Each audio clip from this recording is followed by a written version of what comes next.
Et l'idée, c'est ça, c'est que parfois, on met comme le Saint-Esprit comme dans une boîte.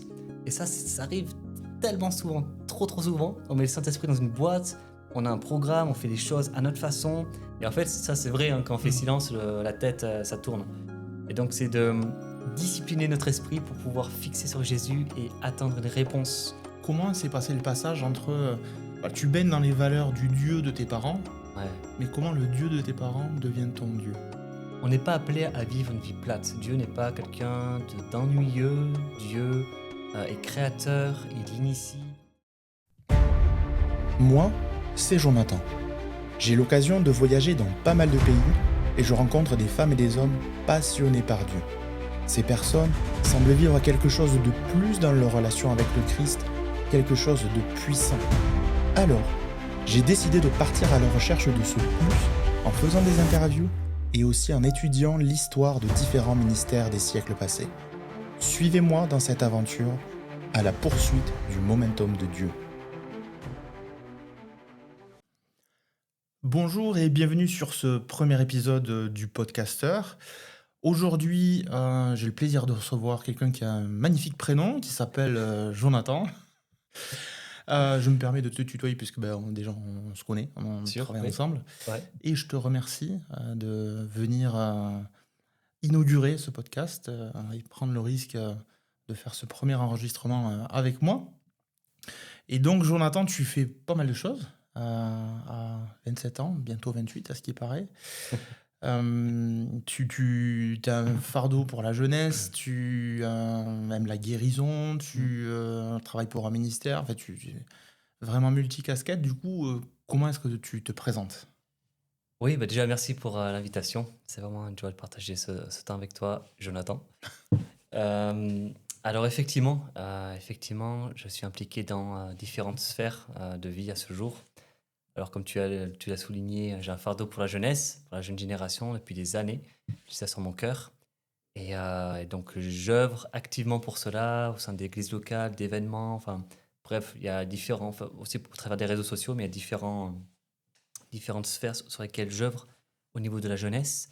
À côté, je travaille aussi pour une œuvre d'évangélisation qui fait de l'évangélisation au travers de la guérison. Donc, bien sûr, c'est quelque chose aussi que je porte dans mon cœur. Et puis là, je termine aussi un cursus de cours bibliques, une école biblique. Donc, après un peu plus de 3 ans maintenant d'études, je vais aller bientôt mon certificat et ça sera une bonne chose de faite. Voilà un peu ce qui façonne ma vie ces temps-ci, c'est surtout ça. Ouais, donc, pas mal de choses en même temps, quoi. Ouais. Ouais.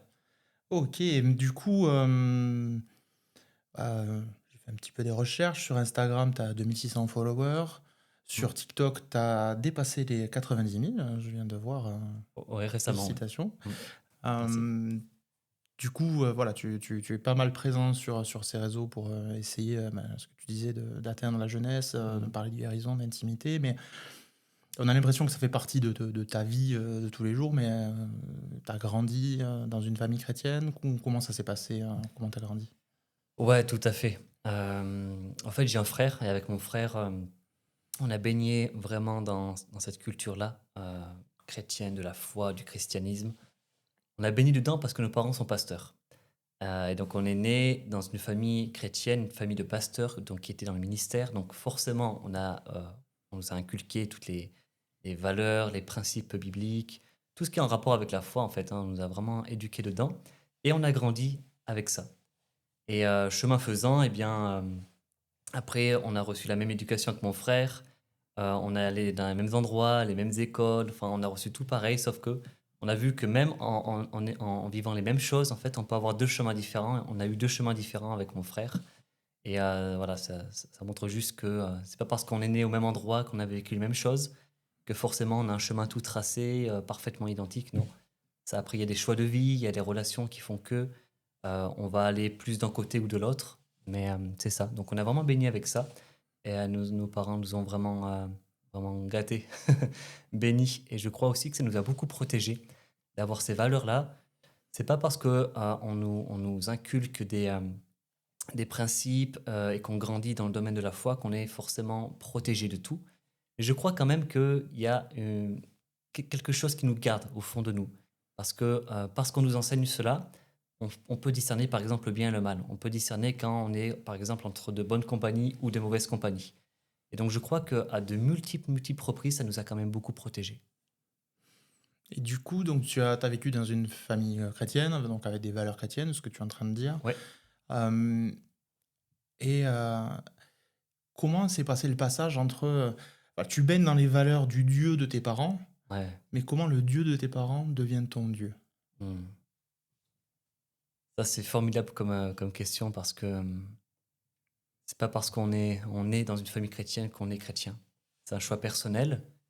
C'est ce qu'explique la Bible, justement. C'est que c'est vraiment une décision personnelle. Et donc, à peu près au niveau de mon adolescence, lorsque j'étais en cours, euh, en fait, on savait que j'étais chrétien.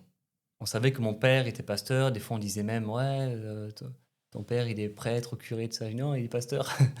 Et donc, j'étais un peu comme étiqueté quelque part. Et le truc, c'est que, étant étiqueté, bah, c'est pas forcément évident parce que du coup, on nous considère un peu d'une façon différente. On va pas être forcément avec les groupes populaires. On va pas forcément être dans ces groupes-là qui... Ouais, c'est les groupes populaires qui sont vus, qui sont acclamés, qui sont même respectés, etc. Et donc, je me suis senti un petit peu aussi mis un peu de côté, euh, par la force des choses, en fait, tout simplement, de manière naturelle. C'est comme si voilà, j'étais étiqueté, j'étais un peu le petit chrétien qui faisait pas trop des bêtises, qui... voilà, surtout, voilà, ça parlait de sexe et tout ça. Bah, moi, j'essaie de garder aussi mon cœur. Et par contre, effectivement, à l'adolescence, c'est pas quelque chose qui est facile à vivre, le fait d'être un peu mis de côté. Et donc, on veut quand même être comme accepté. On veut se sentir intégré. Et donc, on est prêt à faire parfois quelques concessions pour cela. Et ça, c'est pas évident. Et donc, il y a des choses que voilà, j'ai commencé à faire. Pas des choses forcément graves ou quoi, mais des choses qui, dans mon attitude, ont commencé un petit peu à changer mais que je n'aurais pas fait normalement en temps normal. Mais parce que je voulais appartenir à un groupe, je voulais être intégré, eh ben, j'ai commencé à changer un peu peut-être ma façon de parler ou mon attitude vis-à-vis des gens, la façon de me comporter, etc., faire des choses que je ne faisais pas auparavant. Et en fait, je me suis rendu compte que tout cela, eh ben, c'était bien beau, mais ça m'amenait à rien. Je voyais en fait que le monde m'apportait rien du tout. Ça pouvait rien m'apporter. Et en même temps, je voyais de l'autre côté mes parents qui étaient fidèles dans la foi, qui étaient fervents, il y avait du fruit. Et là, j'ai vu cette différence entre le monde qui m'apporte rien et je ressens le vide. J'essaie de faire des choses pour plaire aux gens et ça comble pas le vide qu'il y a dans mon cœur. Mes parents qui sont fidèles, et tout ça. Et je me suis dit, waouh, il y a quand même une différence assez flagrante entre les deux. Et donc, j'ai tout simplement commencé à vouloir me rapprocher de Dieu suite à cela. Sauf qu'en me rapprochant de Dieu, euh, j'ai voulu en fait tout simplement commencer à faire des choses pour lui plaire. Et ça, c'est important, juste pour la suite de l'histoire, ça c'est vraiment important. J'ai voulu commencer à faire des bonnes actions, faire des bonnes œuvres, à être généreux, à aider les gens, aider les pauvres, etc. etc. Et un jour, je me retrouve dans l'église où on était à l'époque sur Paris. Et ce qui se passe, c'est que j'étais assis vraiment tout au fond de la salle. C'était durant le temps de louange au début, le temps de chant. Et là, j'étais assis dans les derniers rangs et 2-3 rangs devant moi, il y a une chrétienne. Et elle se retourne durant ce temps de chant, de louange. Et elle me dit, t'es Jonathan? Et je dis, oui, ouais. Et elle me dit, je peux te voir à la fin? J'ai dit, ouais, ok, pas de souci. Et du coup, tout le long de la réunion, ça trotte. Qu'est-ce qu'elle va me dire? Qu'est-ce qu'elle va me dire? Tout ça. Et donc, je vais la voir à la fin, extrêmement curieux de savoir ce qu'elle allait me dire. Elle me dit, écoute, Jonathan, je suis pas sûr, mais j'ai quand même quelque chose sur mon cœur à te dire. Tu sais, les bonnes actions, les bonnes œuvres, c'est super. C'est très bien, mais c'est pas ça qui sauve. C'est la foi en Jésus-Christ. Et là, en fait, c'était vraiment une flèche d'amour qui est venue transpercer mon cœur. Parce qu'elle a pu lire dans ma vie, on ne se connaissait pas vraiment en fait, on se connaissait de vue, mais sans plus. Et elle a pu lire dans ma vie, elle a vraiment reçu une parole de Dieu par rapport à cela. Et le soir même, en rentrant à la maison, eh bien, je me suis simplement repenti. Je demandais pardon à Dieu pour ma vie loin de lui. J'ai ouvert mon cœur à Jésus. C'était juste sur une parole de connaissance qui a été l'activateur de tout le reste. Donc c'est de là qu'a commencé le début de ma conversion. Une parole de connaissance, donc ça veut dire que la personne a pris le risque de venir te voir, Ouais. en te connaissant pas trop, et toi, tu as accepté aussi d'entendre cette parole, parce qu'au final, ça aurait pu être quelque chose qui te blesse aussi, mais toi, tu as décidé de le prendre du côté je reçois ça de Dieu pour corriger ma façon d'être, ma relation avec lui et pour réaligner les choses. C'est positif, mais ça implique que tu acceptes de te faire reprendre, quoi. Et ça, c'est compliqué, mais Oui, en fait, ce qui a beaucoup aidé, c'est que ça a été fait dans l'amour.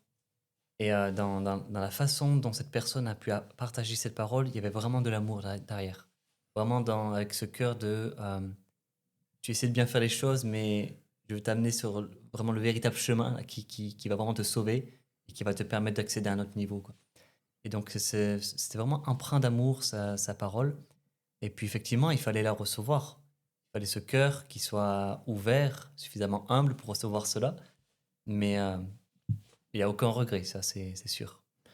juste avant, donc tu parlais des efforts entre guillemets que tu avais fait pour essayer de pas être isolé, d'être avec tes copains, Ouais. enfin voilà, des concessions que tu avais fait. Mais du coup, suite à ce choix-là de vouloir suivre Jésus, ça veut pas dire que tu deviens parfait du jour au lendemain, sinon ce serait très simple. Mais euh, est-ce que ça a eu des répercussions justement sur les relations que tu avais essayé d'entretenir en faisant des concessions, mais tu t'aperçois que les concessions, c'est plus forcément possible? Comment tu as géré ça? Ouais, tout à fait. Bah, en fait, tout doucement, le tri se fait, hein. Le tri se fait. Et puis, a suivi quelques mois plus tard le baptême. Donc, en fait, il y a un cheminement dans le cœur qui se fait, un travail du Saint-Esprit qui fait que, à un moment donné, on ne peut pas être un pied dans le monde et un pied avec Christ. Il faut faire un choix. Donc, tout n'est pas parfait, tout n'est pas fait comme ça du jour au lendemain. Mais dans ce processus, un cheminement en fait continuel qui fait qu'on se détache tout doucement euh, eh bien du monde et de tout ce que ça englobe pour s'attacher à Jésus. Et ça passe bien sûr dans notre relation qu'on a avec lui. C'est sûr que c'est pas juste sur une décision et après on laisse les choses se faire. Lorsqu'on accepte Jésus dans notre vie, c'est le début de quelque chose, c'est pas juste une finalité. Donc ça demande d'avoir cette relation et cette relation va faire en sorte qu'on va se détacher des choses du monde et donc que ça va avoir moins d'impact dans notre vie. C'est intéressant ce mot relation. Euh, Il y a une phrase qui revient régulièrement quand les gens t'entendent dire oui, je ne veux pas d'une religion, je ne veux pas de cette religion-là, ou j'ai envie de cette. Et il y a une réponse qui revient fréquemment, c'est mais c'est pas une religion, c'est une relation. Et c'est quoi pour toi la différence entre les deux? Alors pour moi, l'une des différences, c'est que la religion, ça va faire en sorte qu'on va faire des choses pour plaire à Dieu. Ça va faire en sorte, en fait, ça va être uniquement le but, c'est de satisfaire le cœur de Dieu par tout un tas de pratiques, de rituels, de choses. Et alors que la relation avec Jésus-Christ, c'est lui qui est venu vers nous, c'est lui qui nous tend la main. On n'a pas besoin de faire des choses pour être pour lui plaire ou quoi, ou pour gagner son amour quelque part. La religion va faire des choses pour gagner son amour, mais la relation qu'on a avec Jésus, il nous aime quoi qu'on fasse, quoi qu'il en soit. Et c'est surtout aussi cet aspect de dialogue, je pense qu'on pourra y revenir un peu plus tard, mais euh, je crois que dans la religion, c'est beaucoup un monologue. Beaucoup les croyants qui s'adressent à Dieu et sans forcément avoir toujours de réponse. Je crois que la véritable relation, c'est un dialogue, c'est quelque chose où, oui, on parle à Dieu, mais oui, aussi, on sait l'écouter et lui nous parle aussi. Je pense en fait là, tu es en train d'enchaîner sur le point suivant que je voulais voir avec toi. Ah, ok. Non, mais ça tombe bien. Justement sur on peut vivre notre relation avec Dieu de façon différente et il n'y a pas de jugement. On a tous des besoins ou des choses différentes qu'on vit comme ça. Mais toi, je t'ai demandé de venir sur ce podcast parce que tu vis une dimension particulière dans ta relation avec Dieu, sur le domaine de la guérison notamment. Ce que j'appelle moi le momentum, c'est il y a quelque chose de plus à lire avec Dieu. On n'est pas juste dans une relation de je t'aime, tu m'aimes aussi, c'est cool, on se parle de temps en temps, mais on fait chacun notre vie. Non, il y a quelque chose de plus à vivre dans cette relation-là. Comment ça s'est passé pour toi? Comment c'est arrivé dans ta vie ce plus de Dieu? Hmm. Alors ça a été aussi un processus, décidément. Dieu fonctionne beaucoup en processus avec moi. Au fait, quand je me suis converti, c'est super, on accepte Jésus dans notre vie, voilà, tout est merveilleux, c'est beau et tout ça. Le truc, c'est que quand je me suis converti, euh, c'est vraiment cette dimension-là de momentum, comme tu appelles, quelque chose, je crois, qui me manquait beaucoup. C'est-à-dire que le,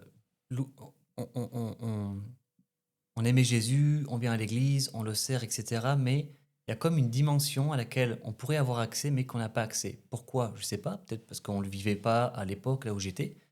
Mais en tout cas, c'est quelque chose sur lequel Dieu m'a amené, tout simplement en tombant sur une formation vidéo sur Internet d'un ministère assez influent en francophonie.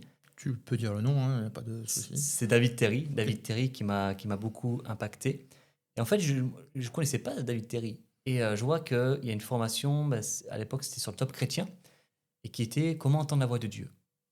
Et là, ça m'interpelle et je me dis, mais moi, j'aimerais bien aussi entendre la voix de Dieu. Voilà, je me suis fait baptiser, je me suis converti, je sers dans l'église, j'ai des bonnes relations avec tout le monde. Enfin, voilà, une vie chrétienne, on va dire normale, quoi. Mais en fait, on n'avait pas forcément ces enseignements de comment entendre la voix de Dieu, comment prier pour les malades, enfin, comme une autre dimension. Et là, je tombe sur cela, et puis je fais cette formation-là. Ça m'interpelle, et je vois qu'après, il y a un livre qui sort, et il en a sorti plusieurs. Donc, je décide de prendre ce livre, je décide de commencer à creuser dedans, à voir, à me renseigner. Et puis, en fait, j'ai commencé à développer un peu cette sensibilité-là. Euh, Ça s'est fait en fait de manière, enfin tout seul chez moi, hein, tout simplement. C'était tout seul parce que c'est pas quelque chose qu'on vivait dans mon entourage. Mais il a fallu un activateur comme David Terry et puis d'autres personnes par la suite pour m'amener dans cette autre dimension-là et voir qu'il y avait plus à vivre. Alors moi, j'ai grandi aussi dans une famille chrétienne et là où j'ai grandi, en fait, on voyait régulièrement des ministères qui pouvaient avoir un don de guérison, qui pouvaient avoir un don prophétique, enfin voilà, et cetera. Mais c'était pas dit explicitement, mais moi, de mon point de vue, c'est comme si c'était réservé à ces gens-là. C'était pas pour tout le monde. Il y a les gens normaux, Ouais. et puis il y a les ministères qui ont droit à plus que les autres. C'est pas vrai, mais sauf que c'est comme ça que je le vivais beaucoup plus jeune.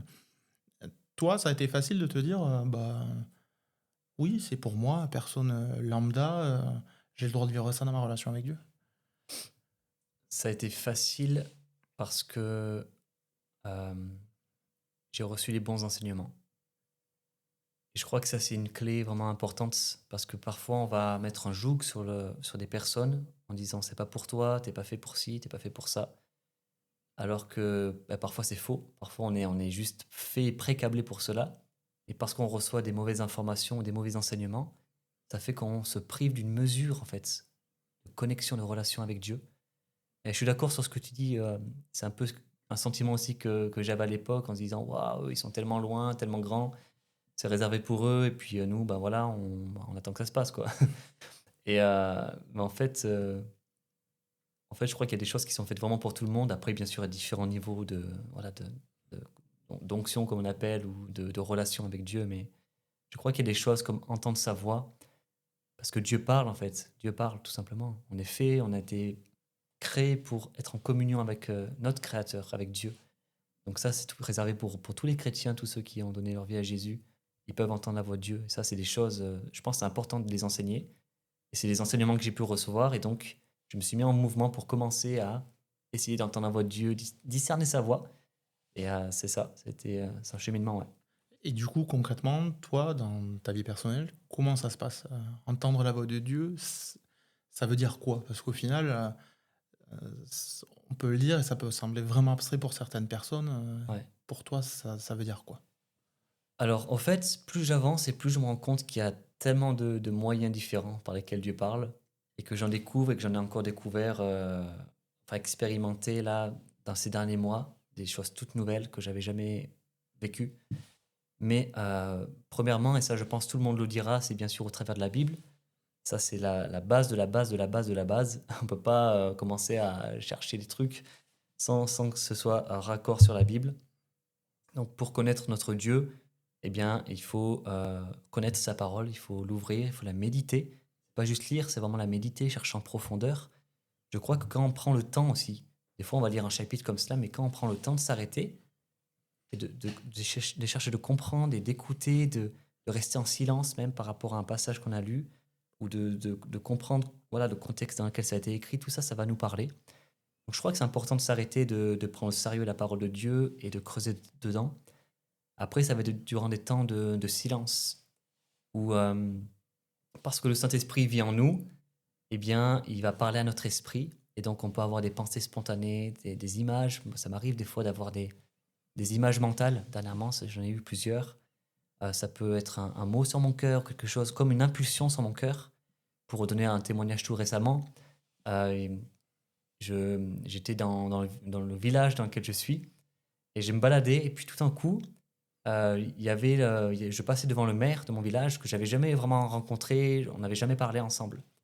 Et là, je passe devant lui et je ressens dans mon cœur s'appuie, il se serre en disant, va le voir. C'est comme si je devais pas manquer ce moment-là. Et j'avance, je continue ma marche, et je ressens dans mon cœur, mais faut aller le voir, faut aller le voir. Et je suis allé le voir. Et en fait, je vais pas aller trop dans la suite des choses, mais en gros, ça m'a ouvert des portes pour avoir accès à d'autres personnes. Et voilà, j'irai pas trop loin parce que je veux pas forcément exposer les gens, mais ça m'a ouvert des portes. Et ça a béni des personnes derrière.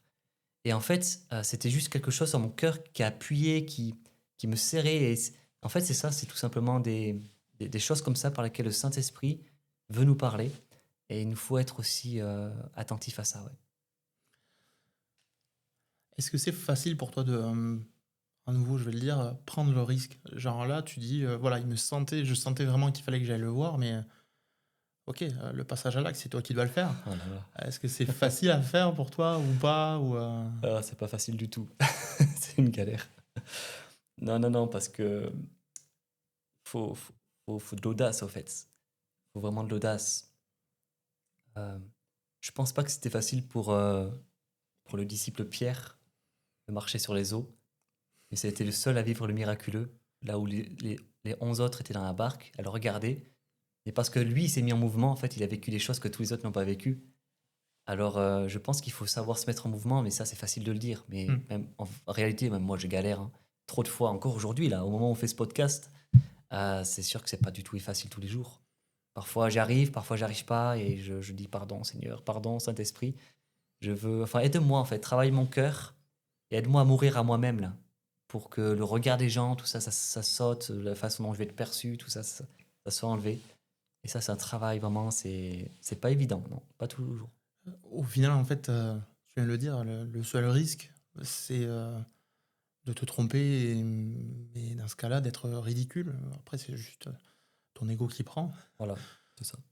Faut apprendre à passer ça, mais parce qu'au final, ça. tu vas voir le maire et puis il te rembarre. Bon, ben, ça va rien changer radicalement à ta vie, Ouais, mais tu obéis, il fallait vraiment aller le voir et tu le fais. Ça vaut des portes derrière. ouais, Voilà, t'as tapé dans le mille, quoi. ouais. Hmm. C'est ça. Ouais, c'est ça, faut vraiment, en fait, faut oser, Ça, je crois que c'est une des peurs que l'on a, c'est de paraître ridicule. Hmm. Et c'est ça, en fait. Mais quand on arrive à suffisamment mourir à nous-mêmes pour se dire, bon, mais peu importe ce qu'on pense de moi, ça va pas me toucher, là, je pense à un niveau où on est prêt à faire beaucoup, beaucoup de choses. Oui, ou alors ça nous touche et puis après, de toute façon, ça passera. Mais... Au pire, ouais, c'est ça. Et il y a une deuxième dimension que tu vis dans ta relation avec Dieu que j'aimerais aborder, puisque c'est quelque chose que tu vis au quotidien, c'est la guérison miraculeuse. Tu le vis, je le dis au quotidien, mais tu fais aussi des lives de guérison sur ton TikTok, j'ai vu ça. Ouais. Tu travailles avec un ministère qui Mhm. est là-dedans aussi, l'évangélisation par la guérison, ce que tu disais aussi, enfin, accompagner de la guérison comme signe pour évangéliser. Donc, moi, je dis que ça fait partie de ton quotidien, mais concrètement, comment ça fait partie de ton quotidien, ça? Oui, alors, au fait, j'ai la grâce, vraiment, j'ai le privilège avec le ministère avec lequel je travaille, de voir cela de manière très très fréquente.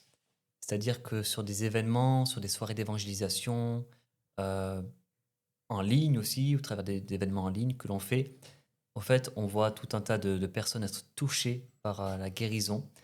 Et ça, c'est beau. Après, à titre personnel, je le fais bien sûr au travers de live. C'est là où j'ai un accès plus facile aux gens parce que tu lances un live et il y a des dizaines, des centaines de personnes qui se connectent, qui fait que c'est plus simple que de sortir dans la rue, de chercher les personnes. Maintenant, l'une des choses que j'ai pu faire, surtout par le passé, mais que j'aimerais vraiment mettre en œuvre, que ça devienne un style de vie, c'est de pouvoir aussi, dans la rue, être attentif aux besoins des gens. Ça, je crois que c'est important. Il y a tout le temps, en fait, il y aura tout le temps des besoins. Et ça, c'est quelque chose où je vois des beaux fruits, en fait, quand je me mets en mouvement dans la rue. Dans la rue, les gens, voilà, il y a quelqu'un avec une béquille ou quoi.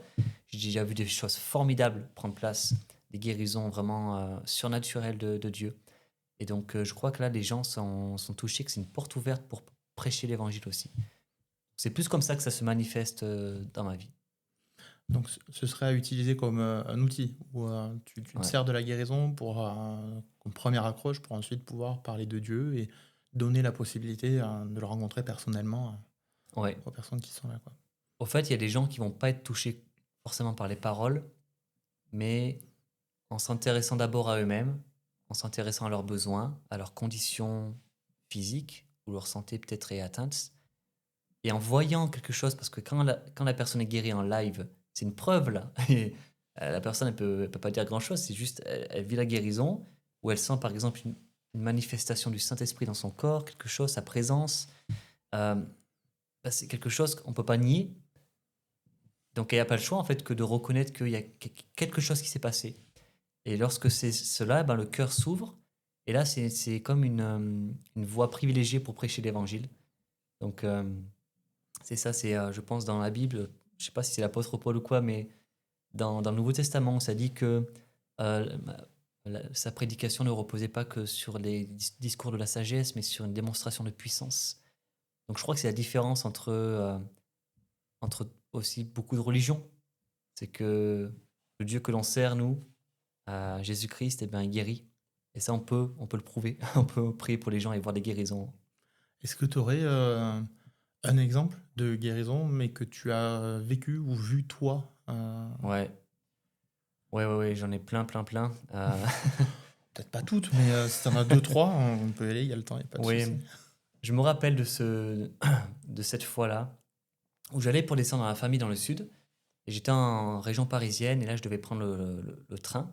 Et j'arrive sur le quai et là, je vois une personne qui était en fauteuil roulant avec sa jambe qui était étendue. Et puis, c'était un jeune homme, hein, et puis il y avait son père à côté. Et puis, je vais, du coup, bon, il y a une bataille dans mon cœur là pour aller les voir, forcément. Étant introverti, c'est pas évident, mais je finis par aller les voir. Et donc, voilà, on échange un petit peu ensemble et je commence à prier pour le jeune homme.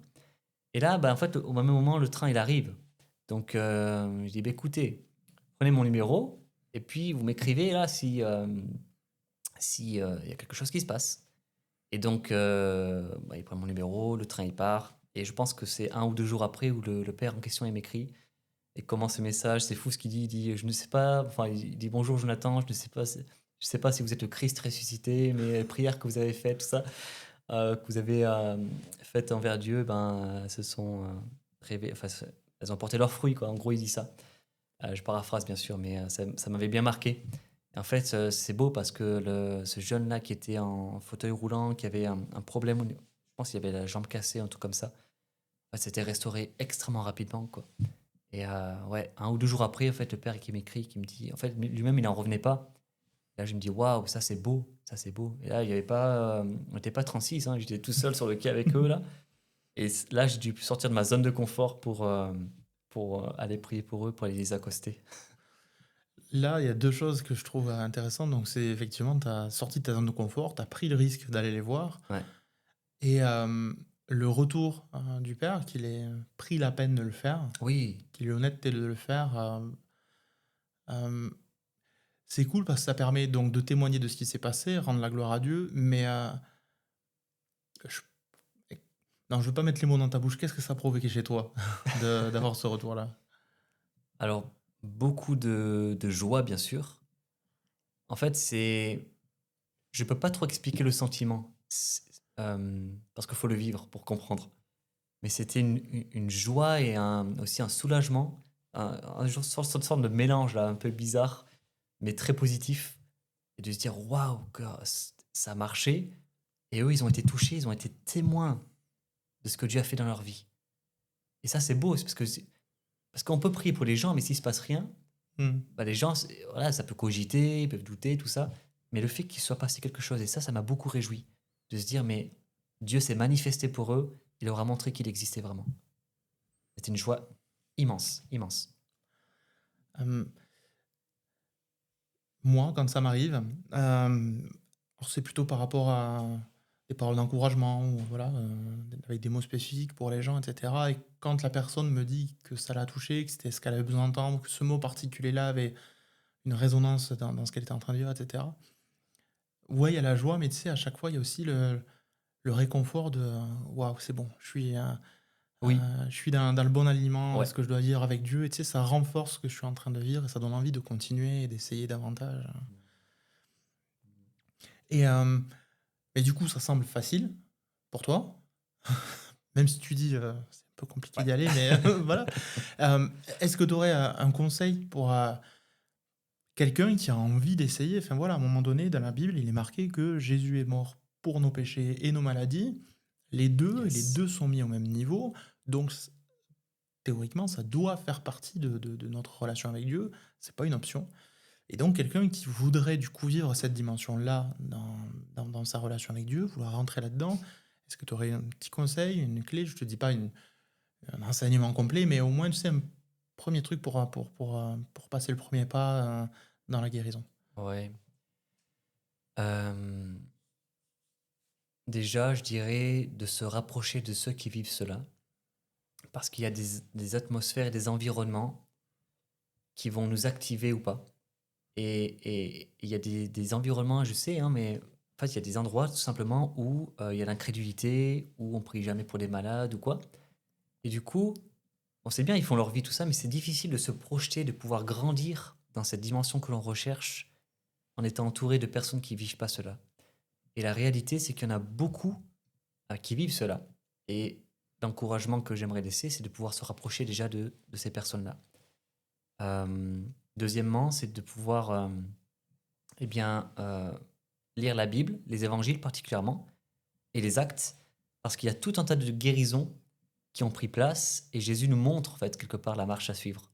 On voit, par exemple, un truc tout bête, mais on voit qu'il ne met pas 3 heures pour prier pour une personne. Généralement, il dit quelques mots, la personne est guérie, comment ça se fait? Donc en fait, il y a plein de clés en fait, que la Bible nous donne déjà pour prier. Et je dirais aussi de se saisir, de comprendre en fait que lorsqu'on donne notre vie à Jésus, le Saint-Esprit vit en nous, c'est l'autorité de Jésus qui est en nous. Donc on peut aller en son nom pour prier pour les malades. Et donc c'est d'enlever un peu ces mensonges de mais si se passe rien, de si enfin est-ce que moi je suis capable, je suis pas trop capable, c'est pas fait pour moi, c'est réservé que pour certains types de personnes, des élites, un peu comme on parlait tout à l'heure. Mm. Ça c'est faux, ça c'est vraiment un gros mensonge qu'il faut enlever. C'est la Bible dit que c'est tous ceux qui croient dans le nom de Jésus-Christ qui vont aller prier, plutôt c'est tous ceux qui ont cru dans le nom de Jésus-Christ vont aller prier, imposer les mains pour les malades, et les malades seront guéris. Donc la condition, c'est de croire. Si tu crois, si tu comprends l'autorité que tu as en toi, eh ben, mets-toi en mouvement et teste. Et la meilleure façon de voir si ça marche ou pas, ben, c'est de tester. Teste, encore et encore, jusqu'à voir quelque chose. On était ensemble il y a pas longtemps, la semaine dernière, sur une conférence. Et un des orateurs, Martin Zielinski, parlait de ça et de la persévérance nécessaire sur le fait de croire. Et puis, c'est pas toi qui guéris, c'est Dieu, tu es juste un canal. Ouais. Et je raccourcis vraiment ce qu'il a dit, mais de se dire, tu es juste là pour passer à l'action et mettre ta foi en Dieu. Et lui, ce qu'il racontait, c'est que pendant 4 ans, il a prié sans voir un seul malade guéri. Oh. Mais que la persévérance a fait qu'il y a eu un déblocage à un moment donné. Son obéissance a libéré ce ministère de guérison en lui, cette onction de guérison en lui. Et puis maintenant, il voit des trucs de fou aussi. Donc, la persévérance est la clé aussi. C'est-à-dire que ouais, tu vas peut-être pas voir quelqu'un se lever de son fauteuil dès Absolument. la première fois. Peut-être même que tu en verras jamais. Absolument. Mais ça ne veut pas dire que tu ne dois pas essayer. Ça ne veut pas dire que tu ne dois pas continuer. Il faut continuer, prier pour les gens, y aller. Et puis, qu'ils soient guéris ou pas guéris ne relève pas de toi, mais de Dieu. Toi, tu dois juste avoir la foi qu'ils vont être guéris. et croire sans aucun doute qu'ils vont de toute façon être guéris. Ouais, ouais, ouais, c'est vrai. J'ai un témoignage par rapport à cela. C'était justement durant cette conférence-là, il y a un jeune que l'on connaît qui est venu vers nous et il nous a partagé quelque chose de tellement fort. Et lui, il a vraiment ce cœur aussi de prier pour les gens. Et en fait, il y a un jour, il prie pour plein de personnes, il voit beaucoup, beaucoup de résultats. Et là, tout récemment, il est allé prier pour quelqu'un qui était aveugle. Je ne sais pas si c'est d'un seul œil ou les deux. Mais en fait, il allait prier pour cette personne. Il me semble que c'était les deux yeux, non? Je ne sais pas si tu avais ce témoignage. J'ai entendu, mais j'en vais plus citer un œil ou les deux. Mais Ouais. En tout cas, ce qui est fou, c'est que la personne était aveugle. Et donc, il a dit, ben voilà, est-ce que vous me permettez de prier pour vous? Il prie une première fois, il n'y a rien qui se passe. Il dit, ben, vous me permettez de reprier pour vous? Il prie une deuxième fois, il n'y a rien qui se passe. Il prie une troisième fois, il n'y a rien qui se passe. Et au bout de la quatrième fois, la personne aveugle, elle commence à voir des choses, à percevoir des choses qu'elle ne pouvait pas voir auparavant, à commencer à discerner un peu de lumière ou des formes ou quoi. Et en fait, c'était trop pour elle. Elle a dit, mais c'est pas possible, c'est trop. Et en fait, elle a voulu arrêter voilà, la prière parce qu'elle a dit, non, je peux pas. En fait, j'arrive pas à concevoir ce qui se passe. Ce jeune-là, c'est la persévérance qui lui a permis de voir quelque chose d'aussi extraordinaire. Oui, et à la fois, il a persévéré parce qu'il sait que il l'a déjà vécu ou vu, il savait que Dieu pouvait le faire, Ouais. il n'y avait aucun doute dans son cœur. Ouais, la foi. Malgré le fait que la première fois ça marche pas, la deuxième fois ça marchait pas, il avait aucun doute que Dieu pouvait le faire parce que on le connaît tous les deux. Il avait vécu des trucs de fou avant et puis comme tu disais, il côtoie des gens qui sont dans cette dimension-là, Ouais. donc il savait que Dieu pouvait le faire. Donc effectivement, ouais. Ah, c'est fou. Et ce qui montre ça, voilà, c'est juste pour pouvoir appuyer le fait que la foi et la persévérance, dont cet orateur avait partagé dans son message, c'est réel et c'est ça aussi qui, je pense, qui active pas mal de choses dans notre vie, qui va nous permettre de voir beaucoup plus de guérison que si on s'arrête là à une fois, c'est un échec, bon, tant pis. C'est sûr qu'on verra pas grand-chose, mais la foi et la persévérance, je pense que ça nous ouvre à beaucoup plus. Et depuis le début, tu ramènes beaucoup la discussion à la Bible. Normal. Non, voilà. Ouais. Et du coup, dans ce cheminement-là, pour vivre cette dimension surnaturelle avec Dieu, est-ce que y a un verset ou un passage, un livre de la Bible qui t'a le plus marqué, qui a un peu posé les fondations de ce que tu es en train de vivre maintenant? Je dirais que c'est un ensemble de passages qui qui ont forgé mes croyances. Le passage que je lisais tout à l'heure, je pense que c'est dans Marc 16, et qui disait justement, oui, c'est dans les derniers versets de Marc. Il y a...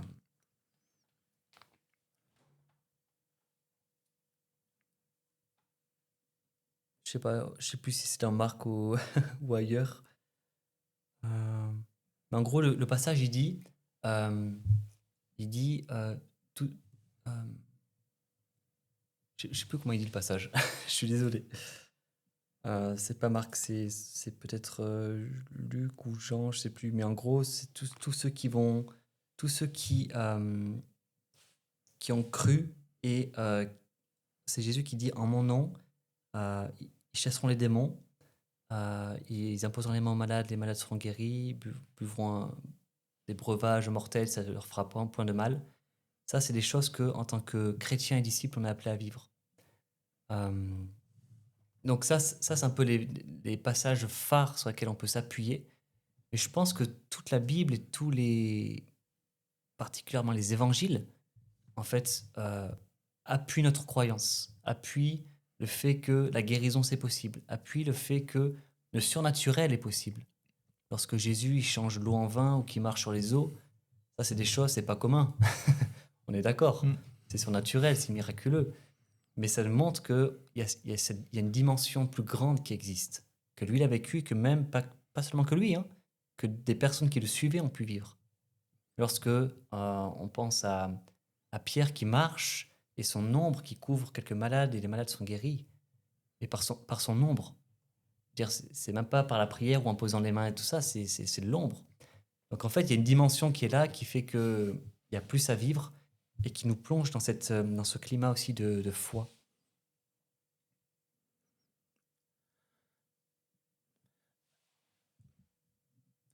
T'es pas obligé de répondre à la question suivante. Euh, J'ai déjà entendu dire que la Bible est vraie, il n'y a pas de souci, il n'y a aucun doute là-dessus. En tout cas, ces personnes qui disaient ça étaient au clair avec ça, il n'y a pas de problème, mais que, par exemple, guérir les malades, oui, c'était du temps de Jésus, mais c'est plus pour aujourd'hui. Euh, alors, il n'y a pas de doute que ça existe encore aujourd'hui, puisque tu le vis, effectivement, je le vois aussi au quotidien, mais Mhm. est-ce qu'il y a quelque chose dans la Bible qui peut aider à croire que c'est encore valable aujourd'hui? Oui. En fait, j'ai retrouvé le passage dont je parlais tout à l'heure. C'est Marc 16, c'est bien ça. C'est au verset 17 qui dit: Voici les miracles qui accompagneront ceux qui auront cru. Donc, la condition, c'est de croire. Et c'est Jésus qui parle, qui dit: En mon nom, ils chasseront les démons, ils parleront de nouvelles langues, ils saisiront les serpents, s'ils boivent quelques breuvages mortels, il ne leur fera point de mal, ils imposeront les mains aux malades et les malades seront guéris. Pour moi, ça, c'est un verset, un passage tellement phare qui nous montre que en fait, c'est la foi, c'est le fait de croire. Ça dit ceux qui auront cru. En fait, la condition initiale, c'est sûr que si on ne croit pas, c'est compliqué, mais la condition initiale, c'est tout simplement de croire. Oui, après, c'est une double condition même. Parce que la condition, c'est de croire pour vivre ça. Mais la deuxième condition, c'est que si on croit, on doit vivre ça. Hmm. Ouais, Donc, c'est vrai, c'est c'est vrai, c'est un standard c'est vrai. qui doit faire partie de nos vies, quoi. Mhm. Ouais. Euh, moi, j'aime lire. Euh, J'aime les livres, j'aime en avoir dans la main, j'en ai toujours avec moi, plein. Voilà, c'est mon dada, j'aime lire. Et entre autres, ben, j'aime bien aussi lire des bouquins qui sont écrits sur la Bible ou sur des personnes qui vivent, qui ont une relation avec Dieu, voilà, voilà, des témoignages de vie, etc. Est-ce que du coup, dans ton parcours, nouveau, euh, pour vivre le surnaturel de Dieu dans ta vie, dans ta relation avec lui, est-ce qu'il y a un livre qui t'a aidé à vivre ça? Ouais. Oui, oui, oui. Ce qui m'a fait entrer dans cette dimension, c'est vraiment c'est la personne dont je parlais tout à l'heure, David Terry, qui a un Mhm. ministère, qui vit cela. Et en fait, son cœur, c'est pas seulement vivre cela, c'est aussi le transmettre. Et donc, il a ce cœur-là de pouvoir transmettre les choses. C'est un super enseignant, très pédagogue, mais aussi avec ce désir de transmission et que le plus grand nombre puisse vivre cela. Et donc, c'est sûr que j'ai pris certains de ses livres pour essayer de grandir dans ces dimensions. L'un d'entre eux, c'est oui, c'était plutôt ce qu'on parlait au début là, c'est à l'écoute de Dieu. Euh, et il y en a un autre, c'est guérir les malades. Mais oui, j'ai pris les deux, mais en fait, ce sont les deux là qui ont forgé un petit peu euh, ce que je peux vivre aujourd'hui dans la dimension de écouter la voix de Dieu et de prier pour les malades et les voir guéris. Surtout ça. Alors, Guérir les malades, moi, je l'ai lu.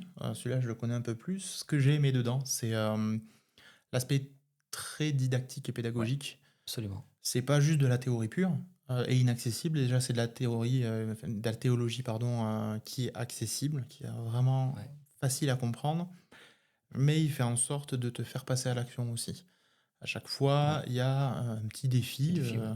à relever pour, ben, voilà, je viens de t'expliquer ça, tu es censé le vivre dans ta relation avec Dieu, bah, passe à l'action en faisant ça, et pour pouvoir grandir là-dedans et que ça devienne une habitude. Le second livre, À l'écoute de Dieu, je le connais pas, mais tu m'as donné le titre avant, je suis allé me renseigner un petit peu quand même. Ouais. Et j'ai bien aimé parce que j'ai trouvé des points et il y a un point qui est ressorti. Ça m'a rappelé mon enfance avec ma mère. Un point, c'est vérifier avec la Bible. Ce qui est dit, ce que tu entends, ce que tu reçois, ce qui peut être dit par un orateur, par Hmm, voilà, quelqu'un tout à qui fait. partage la parole. Tu dois toi aussi le vérifier par rapport à la Bible. Et pourquoi j'évoque ma mère? Parce que j'étais petit, je devais avoir 5, 6 ou 7 ans par là. Et je me rappelle, on était à l'église. Et à cet âge-là, moi, j'étais en train de jouer avec les voitures sur la chaise, en essayant de ne pas faire de bruit, mais ça en faisait trop. Mais je me rappelle, ma mère elle avait une grosse Bible comme ça, noire, super épaisse. Et chaque fois que le pasteur disait un verset dans son message, elle l'ouvrait, elle lisait, et puis le pasteur il continue, hein, enfin, il déroule, oula, il déroule sa prêche. Euh, et sauf que je continue à voir ma mère continuer à lire, à lire, à lire. Et je sais qu'une fois, je lui ai demandé pourquoi tu continues à lire. Est-ce que tu as du mal à lire? Est-ce que tu. Enfin, tu sais, je comprenais pas pourquoi elle mettait autant de temps à lire le verset qu'il avait lu tout à l'heure et qu'il a passé à autre chose. Et sa réponse elle m'a marqué, je m'en souviens encore, c'était beaucoup, beaucoup d'années. C'est non, je lis ce qu'il y a avant et après pour comprendre le contexte et être certain que ce qui est dit, oui, ça correspond à ce que moi je comprends de ce qui est dit.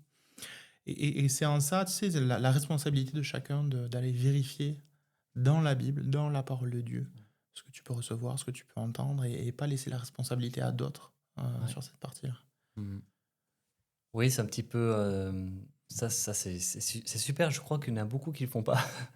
Et moi, le premier, je le fais pas toujours. C'est les chrétiens de Béret qui vivaient cela dans la Bible, dans les questions, qui allaient vérifier en fait dans les Écritures ce qui était enseigné. Ça, c'est quelque chose, tu vois, Jonathan, que j'ai pu apprendre dans les cours bibliques que je fais, à comprendre un peu le contexte dans lequel les textes, un verset peut être pris, comprendre le contexte du livre, à qui c'était adressé, qui parlait, à quelle personne ou à quel type de personne et dans quel but. Et en fait, ça pose vraiment comme des jalons autour de notre compréhension et de l'interprétation qu'on peut faire d'un texte biblique. Et c'est sûr que les conseils qui sont donnés, notamment, eh ben, c'est de lire un petit peu le passage avant, comme faisait ta maman, les passages après aussi, d'avoir vraiment un contexte plus global que juste prendre un verset comme ça, le sortir de son contexte et en faire un prétexte, comme ils aiment dire. Et ça, malheureusement, c'est un peu la porte ouverte sur tout un tas de dérives et même parfois des dérives aussi sectaires, etc. On s'appuie sur des choses, on dit oui, c'est la Bible qui le dit. Ouais, mais c'est pas ce que la Bible veut dire. Et je crois que c'est important de reposer un petit peu les jalons. C'est super en tout cas ce qu'elle faisait. Je crois qu'on devrait tous le faire. Du coup, là, moi, je t'ai donné une petite histoire de ma vie sur ce livre que je n'ai pas lu, juste en lisant un point. Mais donc, sur ce livre, À l'écoute de Dieu, de David Terry, est-ce que il y a une ou deux choses qui, pour toi, en ressortent ou t'ont aidé? Oui, alors de mémoire, comme ça fait longtemps que j'ai lu ce livre, euh, déjà il démet un peu les fausses conceptions, les faux raisonnements que l'on peut avoir. Il pose vraiment les bases de que le Saint-Esprit vit en nous, il peut nous parler. Et en fait, il amène un aspect très simple et naturel. Parfois, on se dit, ouais, entendre la voix de Dieu, faut monter au ciel, tout ça, faut que le ciel s'ouvre, faut une manifestation de fou. Non. En fait, il amène vraiment cet aspect très simple, très pratique, un peu comme dans le livre de Guérir les malades. Et un aspect très accessible, en fait, que même nous, on peut vivre chez nous, dans notre propre chambre. Et l'une des choses qui m'a marqué, c'est ça, c'est que c'est accessible pour tout le monde. Il faut juste se mettre en mouvement, c'est-à-dire qu'il faut juste apprendre à faire silence, comme il explique dans le livre, être à son écoute, fixer nos yeux sur Jésus. Un peu la liste des points qu'il fait très rapidement, un peu pour essayer d'entendre la voix de Dieu et tout ça. C'est déjà de faire taire nos pensées, parce que dans notre tête, il y a beaucoup d'agitation, donc c'est vraiment avoir un temps, un espace dédié, de faire silence. Et on peut poser une question à Jésus, par exemple, faire silence, attendre qu'il nous réponde, fixer nos regards sur Jésus, parce que lorsqu'on fait silence, parfois notre pensée va partir dans toutes sortes de choses. Qu'est-ce que je vais manger ce soir? J'ai oublié d'envoyer tel courrier, j'ai oublié de clôturer tel dossier. Et en fait, ça c'est vrai, hein, quand on fait silence, la tête, ça tourne. Et donc c'est de discipliner notre esprit pour pouvoir fixer sur Jésus et attendre une réponse qu'il va nous donner. Et enfin, c'est de prendre des notes de ce qu'on reçoit dans notre cœur. Parfois, c'est dans des pensées, parfois, c'est un mot qu'on peut recevoir, parfois, c'est un sentiment de paix ou une image, une vision ou quoi. De prendre des notes de cela. Et puis enfin, ce que j'aime beaucoup, c'est qu'il dit, après, regardez si c'est biblique. Et on en revient à ça, en fait. Regardez Ouais. si, si c'est scripturaire, quoi. Ok. Faudra que je prenne le temps de le lire, du coup. On arrive tranquillement à la fin de ce premier podcast. Et je t'ai demandé de préparer un petit quelque chose, un petit encouragement pour les gens, un petit extrait punchy. Mais du coup, Mhm. avant que tu nous partages ça, euh, on peut te retrouver sur Instagram, on Ouais, peut te retrouver donc sur TikTok. ouais. Tu as un site internet aussi, jonathan-biava.com. Mhm. Alors, ce sera dans la description du podcast, tous les liens, et avec ton actualité. Je sais que tu as mis en place une newsletter Ouais. où tu tiens les gens au courant de ton actualité, et puis de temps en temps aussi des petites pépites que tu envoies. Voilà, petite révélation de Dieu que tu as eue dans ton temps avec lui et que tu partages Ouais. gracieusement et qui peuvent encourager pas mal de personnes. Donc, j'invite fortement les gens Merci. à aller s'inscrire à cette newsletter-là aussi. Euh, et du coup, ouais, on a pas mal échangé de ce que tu as vécu, du surnaturel, de comment ça prend place dans ta vie, etc. Et écoute, je te laisse quelques minutes où tu peux t'adresser aux gens qui vont voir ce podcast euh, avec ce que Dieu a mis sur ton cœur. Mm. Mm, mm. Merci beaucoup pour ce privilège. Euh, Comme je le partageais tout à l'heure, lorsque je me suis converti, eh bien, il y avait une dimension que je ne vivais pas. Alors oui, on aime Dieu de tout notre cœur, mais il y a plus à vivre. Ce plus, je l'ai découvert au fur et à mesure, on en a partagé au cours de ce podcast. Et l'une des choses vraiment qu'il est dommage, en fait, c'est de vivre une vie plate avec Dieu. Parce que euh, on n'est pas appelé à vivre une vie plate. Dieu n'est pas quelqu'un d'ennuyeux. Dieu est créateur. Il initie tout un tas d'idées. Il est créatif en fait. Et je crois qu'il veut aussi nous amener à ce que nous, ses enfants, on puisse vivre plus avec lui. Et l'idée, c'est ça, c'est que parfois, on met comme le Saint-Esprit comme dans une boîte. Et ça arrive tellement souvent, trop souvent. On met le Saint-Esprit dans une boîte, on a un programme, on fait les choses à notre façon. Et le Saint-Esprit, bon, bah, ok, tu interviens si, voilà, si on a le temps, tout ça, mais voilà, reste un peu à ta place. Et ça, c'est dommage, parce que le Saint-Esprit, c'est notre Dieu. Et si on lui laissait beaucoup plus de place dans notre vie, dans nos programmes, dans nos agendas, je pense qu'on pourrait voir une plus grande dimension, une plus grande manifestation de sa personne, de sa présence et de sa puissance. Et je crois qu'il faut parfois juste faire péter un peu ces barrières, ces jalons qu'on lui met, et lui dire, mais en fait, Saint-Esprit, je veux pas être le Dieu moi-même, je veux que toi, tu sois mon Dieu, et je veux te laisser la place qui t'est due. Alors c'est mon encouragement pour toi, à se dire peut-être que tu as mis, comme j'ai pu aussi mettre trop souvent, des limites, des barrières au Saint-Esprit, ne pas le laisser trop de place, trop d'action, parce que par peur de ce qui va se passer, par peur de ce qu'il va faire, ou voilà, parfois même ça provoque comme des imprévus, et ça c'est pas grave. Je crois qu'on doit honorer notre Dieu, je crois qu'on doit le respecter, et je crois qu'il est important de lui laisser la première place dans notre vie. Ça passe bien sûr par être à son écoute, ça passe bien sûr par lui accorder du temps dans notre journée. Comment est-ce qu'on peut considérer la personne qui est censée être la plus importante de notre vie si on ne lui donne aucun temps? Et ça serait vraiment dommage. Donc, je veux vraiment t'encourager, mon cher ami, ma chère amie, à toi qui écoutes, à pouvoir entretenir, chérir ta relation avec le Saint-Esprit et lui laisser encore plus de place. Et tu verras qu'alors que tu vas lui laisser plus de place, il va pouvoir se mouvoir encore plus dans ta vie. Les limites qu'on lui donne, il va les respecter parce que c'est un super gentleman, il nous aime et lui, il nous respecte. Donc, si on lui met une limite comme cela, eh ben, il va rester dans ça. Mais si on lui met ça si on laisse cet espace-là, eh ben, il va pouvoir se mouvoir dans l'espace qu'on lui laisse. Alors, plus tu vas lui faire d'espace dans ta vie, plus il va pouvoir agir dans ta vie. Ben, merci Jonathan pour cet encouragement, cet input, comme une certaine personne qu'on connaît aime bien dire. Merci d'avoir joué le jeu, d'avoir pris le risque d'être Merci beaucoup. invité pour ce premier podcast. Si vous avez été touché par ce que Jonathan a partagé, je vous invite à aller le suivre sur les réseaux sociaux, sur son site internet. Je vous invite à commenter aussi en dessous du podcast, Ouais. à dire ce que vous avez vécu, si vous avez aussi vécu des guérisons, des choses surnaturelles avec Dieu, pris le risque de laisser le Saint-Esprit prendre plus de place, comme Jonathan vient de le partager. Écrivez-le, dites-nous ce que ça a fait chez vous et ce que vous avez vécu avec Dieu. En attendant, je vous invite à vous abonner, à partager ce podcast. Et puis, je vous donne rendez-vous au prochain podcast avec un nouvel invité.